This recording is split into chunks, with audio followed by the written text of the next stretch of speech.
do again and talk about life on hold. And I wanted to talk about in so many different ways of how we're holding our life. Like we're not living it. We're like saying to ourselves, we will live it then. If this happens, then I will start living my life.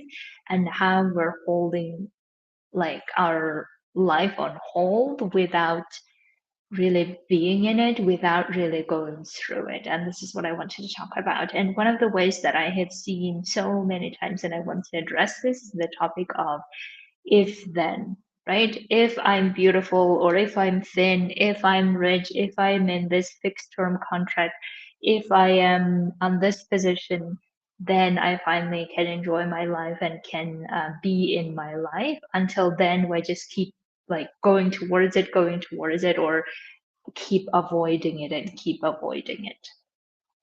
So if you're that person, I thought that maybe I will be the person, if you haven't heard from anyone else, I will be the person to say that human experience is, I think, is supposed to be full of enjoyment, but also disappointment and fear, being vulnerable, being ashamed, and then going through all of that.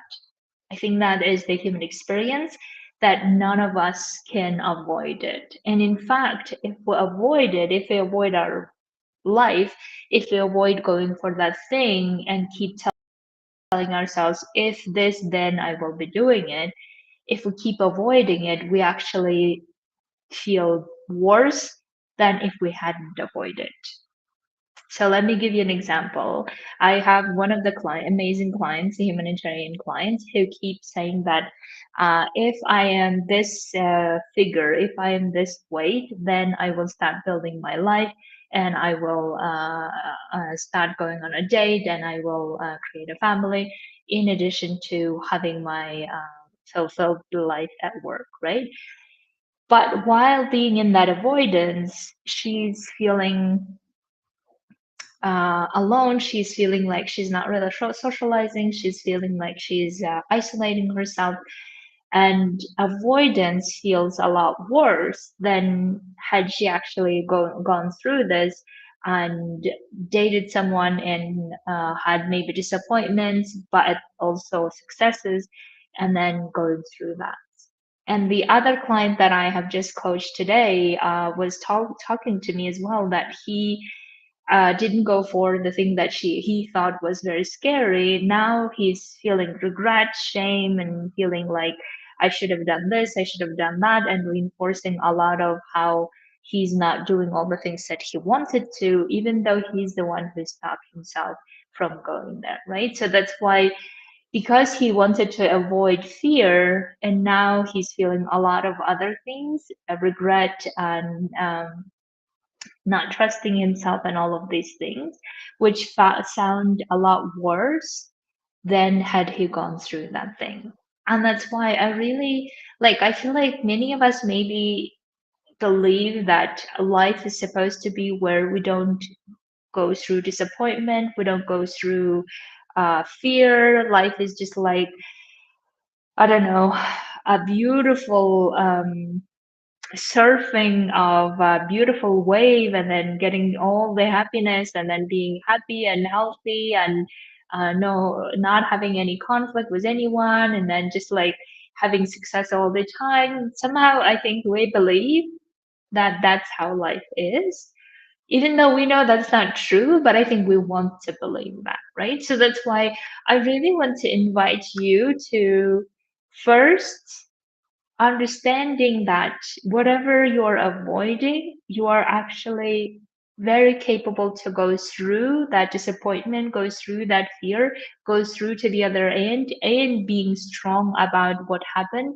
and learning your lesson. You are so capable of that. And I think understanding our like self concept of how we are capable, how we're made for going through that and being vulnerable, being ashamed of, at the same time going through that shame, going through that fear, going through the disappointment, recovering, and then going to the next thing and keep pursuing. I think that's what we are, all human beings are meant to be. and we're capable of going through that, and in fact getting actually stronger and better and more confident about ourselves through those experiences, instead of keep reinforcing our avoidance strategy of avoiding this and avoiding that and then avoiding disappointment and fear, and ending up with a lot of regret, a lot of like insecurities, and keep reinforcing that, right? So that's why I think the first thing we all need to realize is that we human beings are so capable of going through those things and going on the other side very powerfully, very strongly. That is one of the first things. The second thing is we also need to realize that we are the people who can also remove that if and then pattern, and the way we remove it by actually feeling, by going through those things. Instead of keep sitting like saying that if I am this weight, then I can start dating, go and start dating. The certain weight is not prerequisite for anything, and we know that. But instead of keep like strategizing or thinking and all the things and dramatizing and all of this, instead of doing any of that, just deciding this is my weight, this is who I am, this is how I am, I'm going on a date, and go and do it. Like knowing and remembering that the better way to fight the if and then is actually going through it, instead of keep waiting for something magic to happen, instead of keep waiting for that exact perfect moment to happen and then we start doing things. No, let's go through this, and let's go through being vulnerable, being open to, yes, maybe someone will reject us, or yes, maybe we will reject the other person because we don't like it, but at least let's do that part of the human experience, to go through it, to feel all the feelings, and then deciding what to do with them, instead of keep reinforcing if this will happen, then this will happen, right? And the third thing is that always recognizing that we are the people who are in charge of choosing one of those two roads. Either we avoid and put our life on hold and then just keep avoiding our lives and keep surviving things, or keep wanting to go to the next thing, believing that then we will be amazingly happy. We can choose that road, but we also know where that road leads, which is not living our lives in that moment, not recognizing our accomplishment, not recognizing who we are and what we're capable of, and just keep holding our life on hold as if, or we are also the people who can choose to live that life where we go for what we want to, even if we know that there could be some failures involved, even if we know that there is disappointment involved, even if we know that there is rejection, refusal involved, but we go through that anyway, because then at least we're getting some data out of it, then at least we're getting some lesson out of it, then at least we're getting some feelings out of it. We're feeling all of those things, and then we're going through that, and then we're like making a decision how to proceed further, instead of just trying to, like, the way I imagine when we hold, like, put our life on hold, the way I imagine is like this is our life, and we're like trying to go around it, go hoping to go to the place when, and then we feel like good about it, or we feel okay about it, right? So the way that I can also think about is like, no, I don't want to go through this disappointment and fear, but give me just the success and then happiness, and then I'll be okay and I'll go on my way. But we know that's not how life works, right? I think but by now I feel like most of us have probably this realization that life is like when the I was telling my client today, when the music is being created, the music is created with so many different tones, right? It's not with one tone. And the same goes with our lives, is that our lives is created with so many different tones of so many different feelings, of amazing feelings, and also feelings that we don't really want to feel, but that's part of it. And accepting that, and and being with those feelings, feeling those feelings and going through them in the moment, instead of keep avoiding, instead of keep putting on hold and saying that if and then,